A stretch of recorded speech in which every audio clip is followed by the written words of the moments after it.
আমাকে নিয়ে সমালোচনায় মাতে মোর নামের একটা ছেলে কন্টেন্ট ক্রিয়েটর, খুব জনপ্রিয় একজন টিকটকার এবং খুব জনপ্রিয় একজন ইউটিউবার, বলে যে আসো অমুক প্লেসে আসো, অমুক প্ল্যাটফর্মে আসো, ইউটিউবে আসো, এই যে তোমার আব্বু দেখাইতেছে, দেখো মনিটাইজেশন ছাড়া তোমার আব্বু কি দেখাইতেছে, দেখো মনিটাইজেশন ছাড়া তোমার আব্বা দেখাইতেছে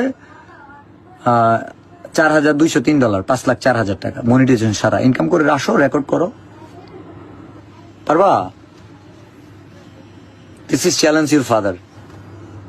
বিলাল এই ওর ভাষা ভালো না, প্যারোডি বানাই তাও নিতে পারে না।